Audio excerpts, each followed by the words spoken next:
Welcome to The Learning Curve. A podcast about insights, inspiration and innovation in higher education. My name is Van de Poel. My name is Sharon Klinkenberg. We are lecturers communication science at the University of Amsterdam. And we work for the Teaching and Learning Center of the Faculty of Social and Behavioral Sciences. Hi Sharon. Hey Van. How are you? Good. I'm looking forward to our new podcast again. Yes, me too. It's been a while. We, of course, had an amazing podcast episode about series Lego last time. Absolutely. With Rut Martina Huiskeestra. And very enthusiastic reactions from our followers. That was really nice. Everybody wants to use Legos now. Yes, exactly. But what are we going to talk about today? I'm thinking constructive alignment, right? Constructive what? Yeah, exactly. So I was listening to some colleagues a few weeks ago, and they are doing their university teaching qualification. And they were like, oh, we have to focus on this constructive alignment. And of course, it means that just what you do in your course aligns with the thing you assess. How hard can it be? Yes. Boring. Boring, right? If they already know what it is, right? Many people also don't know about constructive alignment. And No, but it feels like a no-brainer, right? it feels like a complete no-brainer. Is it a no-brainer for you? Yes, it feels absolutely like a no-brainer, but then when you get to the nitty-gritty, it sometimes goes awry. Yes, exactly. It's like it feels like a no-brainer. It's like duh, indeed. But at the same time, I still make mistakes. My courses aren't completely constructively aligned yet. You know, I'm never satisfied. We can always do better. Also depends on, of course, the magnitude of your course. Yeah, sure. And the amount of learning outcomes that you have and intended learning outcomes and stuff like that. But I was working on a course redesign, and looking back at the previous structure of the course, we had in the exam always some questions on test selection. So which statistical test fits some research design? yeah. And I was redesigning this course and looking at the learning goals, and it wasn't even in the learning goals. Yeah, okay. So you were assessing something Yep. that students were not intended to learn. It was not explicitly stated in the learning goals, and we did practice with it in the course, but it was not a specific learning goal. So I now took that into the learning goals. Yeah, obviously. Yeah. Okay, so for our listeners who are now drifting away and think, okay, maybe this podcast is not for me, don't feel bad if you don't exactly know what constructive alignment is. I will give you a little bit of an overview. We're not going to go in depth on this topic, but I want to read a little bit from the book Teaching for Quality Learning at University, 5th edition, by Biggs, Tang, and Kennedy. And John Biggs is actually the person who kind of invented constructive alignment, which is a form of outcomes-based teaching and learning. Assessment in the traditional mode focuses on checking how well the message has been received. Exams, which tend to rely on students simply reporting back what they have heard, are the typical means of such assessment. This still kind of sounds familiar because we do have a lot of exams, and often, we just want to see what do they remember from what we told them, right? Yeah, if Okay. anything. So now here it comes. Constructive alignment is based on a different set of questions. What learning outcomes do I intend my students to achieve after my teaching, and to what standard? How do I design and implement learning activities that will help them achieve those outcomes? How do I assess them to see how well they have achieved those outcomes? Constructive alignment starts with clearly stating not what the teacher is going to teach, but what the outcome of that teaching is intended to be. So it's not about, for example, you are a professor in climate change and in a very specific field. And of course, you're teaching about that, but it's not necessarily about the research that you are specifically doing or the latest insights, etc. It's about what do the students need to be able to do or know after graduating. What part of your course is important for them? Yeah, so for me, it would be that they need to be able to perform analysis in SPSS, or read the output. So that's a skill that they really need to know at the end of Yes. the course, and not just the course, but they also need it for the rest of the Curriculum, yeah. of the curriculum, of course, because they have to perform their master's thesis alone or their bachelor thesis. So those are very oriented towards their skills. What do they need to know? So, but Exactly. how does this go wrong? Because if you read this to people, then they will say, yeah, of course, because I know what I need to teach. I'm giving this course, and Yes. maybe it's something about persuasive communication. That could be the case. Yeah. And then they will just give the content of the course, and the course content is created because it has something to do with the curriculum, right? Yeah. Now, what can go wrong? I have an example from my own course, which I taught together with other teachers, and I was not the person who was making the exam.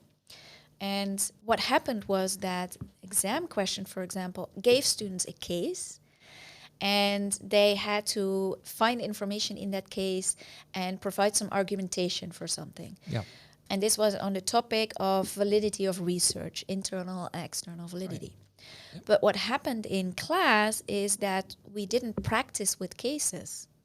We explained that to them what internal and external validity is, and we gave some examples, but we didn't really practice with students to actually read such a case and point out what was going wrong. And that's a different skill. It's That's just a different skill. knowing what it is Yes. versus knowing how to apply it and reason through it. Exactly. So we gave them the examples, but that was kind of the passive attitude for students just receiving, but we didn't let them reason through, Yeah, indeed. yeah. So what we assessed in the end was not the same thing as what we taught. But does this only go wrong then when you have someone else making the exam? No, Because no. if you make the exam yourself, you know, right? Exactly, but still then it can go wrong. It happened to me before I knew about constructive alignment, or even, when you have a large course and there's so many things that you want to assess and then you're working on it. And I think the thing where it goes wrong is when you start with the content and then 1 week before the exam takes place, you start drafting the exam. And then you go in a rush, you look at your learning objectives. The thing is that you need to look at backward design. So when you start your course, you first look at these intended learning outcomes. What do I want my student to be able to know, do after this course? And then plan And your then activities around exactly, that, yes. plan your And learning that's, I activities think, and teaching important. activities. That's an important point. I think the planning of the learning activities, because in some cases I've seen that there aren't that many planned learning activities. Exactly. We have lectures where we say things, and then we have a tutorial where things need to come up. Yeah. But we haven't planned that out sometimes that much. Exactly. There are also tutorials which are totally based on the flipped classroom model, Yeah. where you actually have students come in and they are supposedly prepared, Yeah. which mostly they're Not. not. if you're Different teaching podcast episode. if you're teaching large courses. So what happens in the tutorials is sometimes up to chance. So some tutorials do cover some topics and others don't, and if you are not explicit on how you want to cover the specific topic, then well, anything can happen, right? Exactly. And, even if it's not based on chance, many teachers think about the activities in their student meetings, be it in a lecture or a tutorial meeting. But having said that, it doesn't mean that it is aligned with the learning outcomes. So, for example, teachers who follow their university training qualification, they learn about activated student methods, right? Mhm. Activated student Yes. teaching. And they might think, oh, but this is really interesting and I want to activate my students, so I'm going to come up with this assignment in class. They're not looking at the learning goals. learning goals, right? So I can give you an example of a really nice in-class activity. So in this case, students are divided in teams, and then each team gets 10 minutes to come up with a research question. And they need to write it down on a big piece of white paper that they hang on the wall. And then the other teams need to assess it based on 7 criteria, right? Sounds fun. It sounds fun, and it's a game, The winner actually gets an award, the winning team. Now, this sounds really nice because you're activating the student and they're doing something with research questions. Now, this is not something that we just came up with. So my colleague came up with in-class assignment, but it was linked to a specific sub-goal that we had, namely, you can formulate a research question. Now, we could have given students many examples of research questions. However, in the exam, we already decided that we were going to assess whether they could formulate their own research question. So this was one of the practice moments that we had with our students where they could practice with drafting research questions. And that shows how the intended learning outcome in the middle is linked to both the teaching and learning activity as well as the assessment. Yes. And that is constructive alignment. I think I'm aligning. Yes. I'm so happy for you, Sharon. Yes. No, but seriously, it's the thing is that we take it for granted and we think it's a no-brainer. But if you really look at your course content, then there are moments that you're doing stuff there that doesn't align. Yes. And I think the main point is trying to use this framework to critically reflect on what you're actually doing in your class. Yes. And for me, that is really based on all the nitty-gritty. Yes. So with our new course design, we're making preparatory assignments, which we implement in such a way that it's more like an e-module. We give some instructions, but they're all linked to the learning goals for each assignment. You could say, well, this is part of this learning goal and this is part of the other learning goal. So make that very explicit in your course design. Yeah. And also for your students. Yes. Yeah. For the students also, but it depends a little bit on the environment that you use, if you can make that insightful for your students. And also the tutorials to make the content in the tutorials also explicit. So have a lesson plan ready. Yes. Even if there are some free interpretation areas in your tutorial, that can be the case, but at least link it to the learning goals that you want to have students practice on. Yeah. So that would be my advice. Yeah, so we did that also. We had a lesson plan in which you saw all the learning objectives and having linked these learning objectives to the specific activities that we had in class. And the teachers actually said it's very nice to see what is the main goal of this tutorial meeting actually. What should I focus on and why am I doing that? So, and even the students were really happy with that as well. But, you know, we've talked a little bit about this now, but can we come up with like 2 or 3 things to check before your course starts to make sure that you are on the right track when it comes to constructive alignment? Yes, I think so. Well, first one, you have to have your learning goals ready.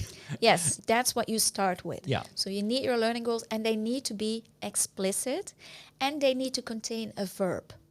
So, for example, the student can explain, can formulate, can argue, something like that, can reason, etc. Perform. Yes. And that needs to be in there because that you can make tangible. You can translate that on the one side to a teaching and learning task in homework or a tutorial meeting, and on the other side to an assessment. Yeah.